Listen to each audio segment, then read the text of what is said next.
Let's face it, midlife health can feel really confusing. It can feel defeating. It can feel overwhelming. It can feel like, why does everything feel so different and so much harder?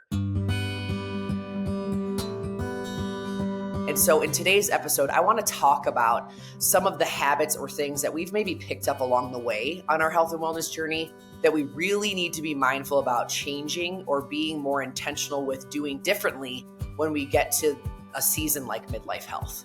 What we have to understand about midlife is we have different things happening inside our physiology, specifically hormonal fluctuations.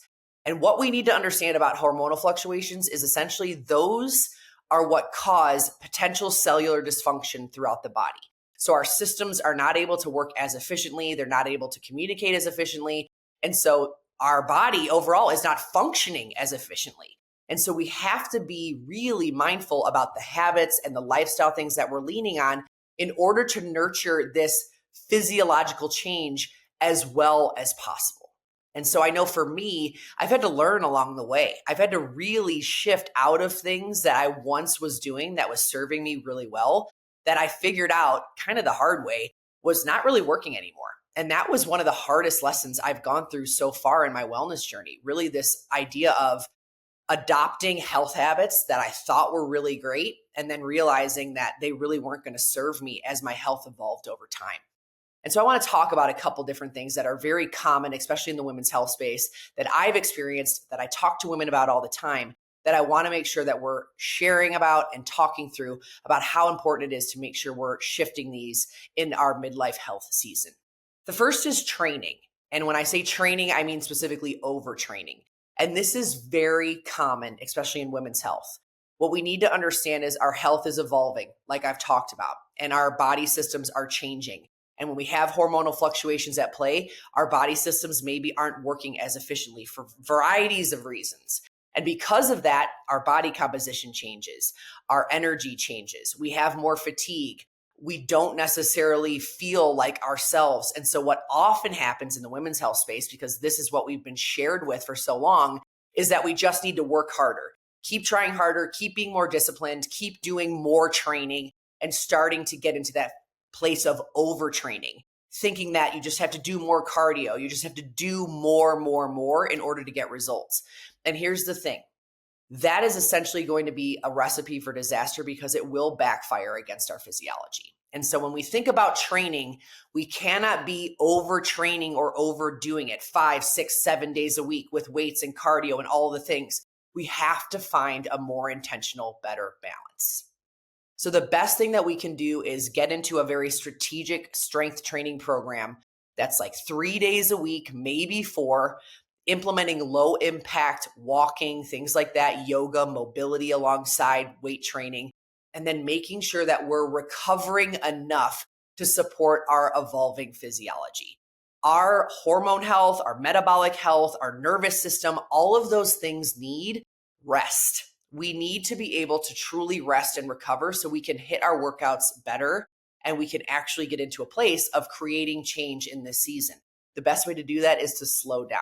So it's more of the less is more mentality rather than feeling like we have to do more and overtrain and keep grinding in order to get to results. That is one major habit or lifestyle change that I cannot recommend enough inside of midlife health. The second is fueling. And this is a big one for women. And I think, it goes back to the eat less, move more mentality that we've been shown and shared for so long. It's this idea of that we have to restrict, that we have to cut out food groups, all of the mixed messaging that we hear all the time in the women's health space. This is a big one. And, calorie restriction in order to lose weight is a really big narrative that we have to start to let go of more and more, especially inside midlife health.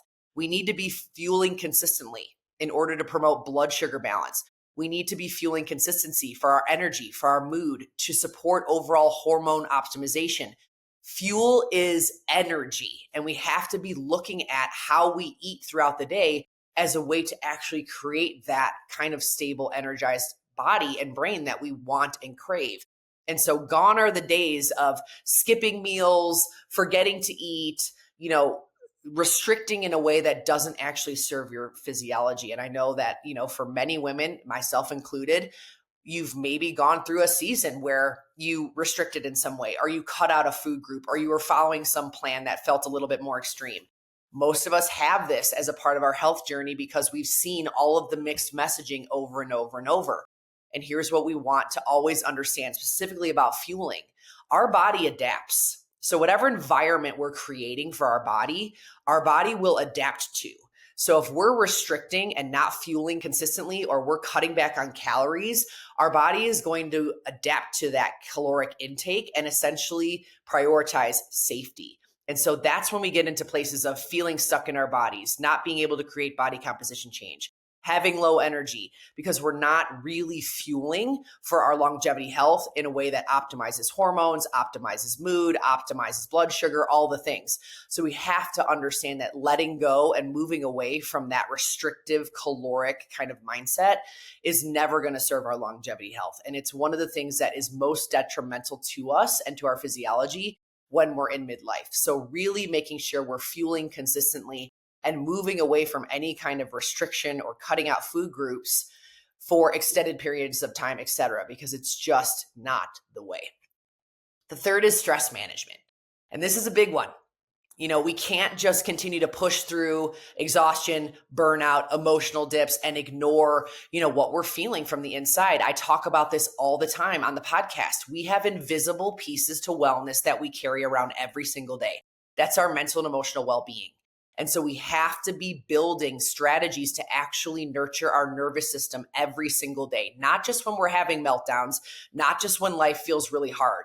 It has to be this preventative, proactive practice that we implement every day. So stress management can be everything from meditation to breath work to yoga to journaling, setting boundaries, getting more sleep, finding ways to carve out intentional rest. I talk about these things all the time with my clients, and I cannot stress them enough for women, especially in midlife health, but really every season of our life. We have to be aware of the stress component to our health. It is huge when it comes to how we feel from the inside out. And so gone are the days of just powering through exhaustion. Like, we cannot be doing that if we really want to serve our midlife health, body, brain, all the things with intention. And so figuring out ways to actually stress manage in a way that's effective and efficient for you matters. So I cannot stress this enough. Nervous system regulation, getting yourself from that sympathetic to that parasympathetic state where you feel more rested, you feel more calm. You're not walking around with exhaustion and burnout and anxiety and overwhelm. Finding a way to get yourself into that grounded place. It is one of the most crucial things we can do for our wellness, for sure. The fourth is any kind of one size fits all mentality. I talk about this often on the podcast too, but I started in the wellness space over a decade ago. I started in more of a one size fits all business model, kind of sharing, here's the program, here's the nutrition shakes and things that you need to utilize. And I put people kind of into a box. And that's something that I've learned along the way really doesn't serve our longevity health. And it's interesting because I really had that as a great tool in my life for a season. It worked well until it didn't. And that's when I started to realize just how unique female physiology is, just how bio-individual health is, and how we really have to get into this place of highly personalized approaches.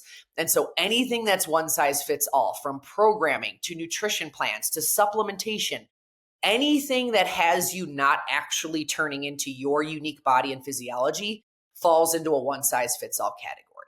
And so for me, I always want to be talking about, especially to women in midlife, the power of bio-individual health, learning your physiology through things like targeted testing, tracking your body, tracking your cycle, tracking your energy, tracking your mood, tracking your symptoms, understanding how you feel day in and day out. And the more you get in tune with that, the more you can actually create very personalized strategies that will actually serve you and evolve with you through all of these different life stages.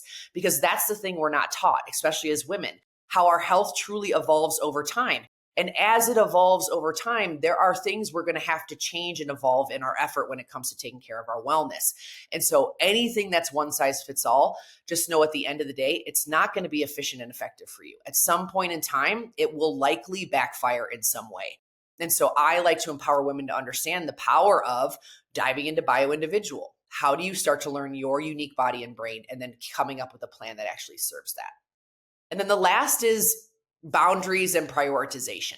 When I think about like habits and I think about lifestyle and I think about diving into different facets of taking care of our health, taking care of our family, our jobs, and all of those things, so often we get into this headspace as women that we have to be last. We start to believe, for whatever reason, it's selfish to prioritize our own well-being, our own health.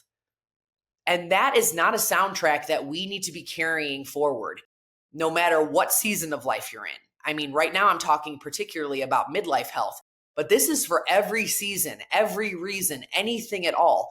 We do not need to believe that putting ourselves first is somehow selfish. Prioritizing our well-being is one of the things that gives us the tools and the grit and the resilience to actually show up for all of the different things we have in our lives.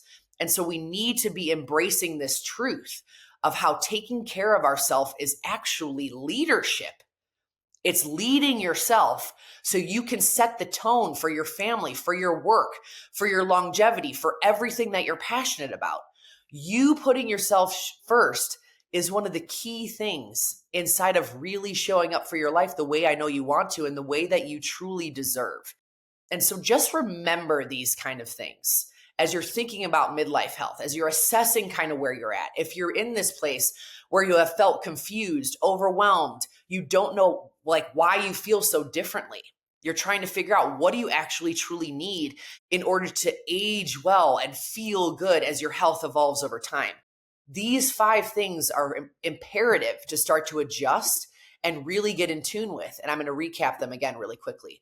The first is training. Make sure you're not overtraining and instead training with intention and really understanding what your physiology needs. The second is fueling. Make sure that you're not eating less or skipping meals or cutting out food groups for extended amounts of time or doing things that are more restrictive. Instead, you're focused on consistent fueling, blood sugar stabilizing meals, consistent energy throughout the day. That is what our body craves and needs.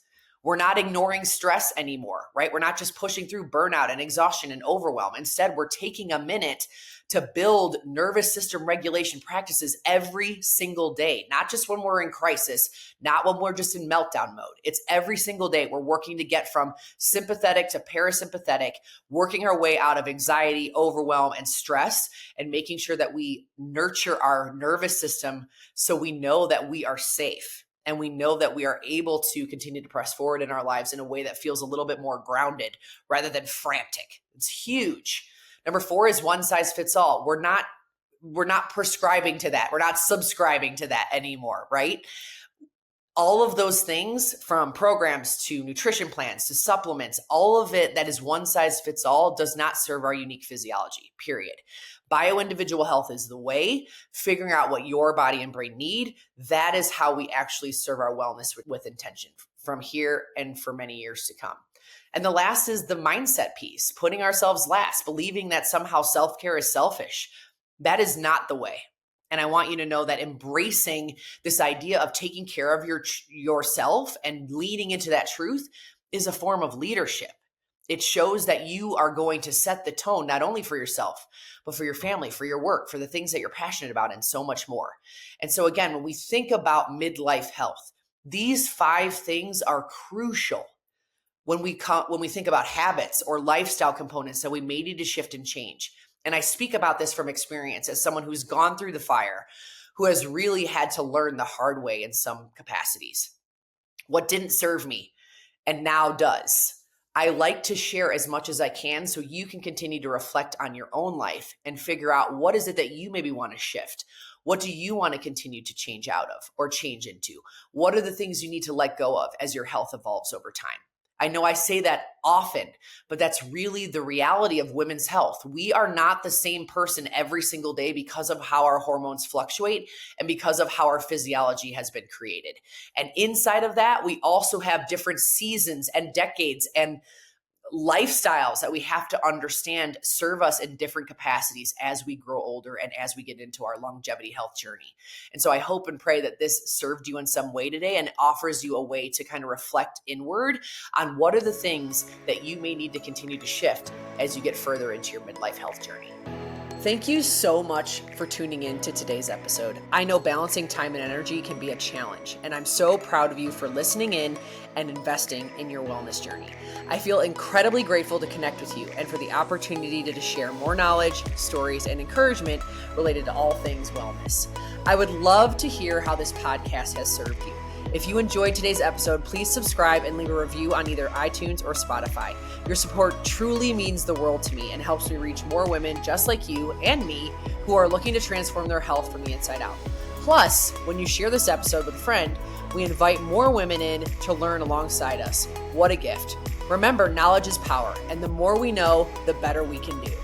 For ourselves, for our families, and our future. Well done on taking the step towards a healthier, happier you. Until next week, stay empowered and stay well.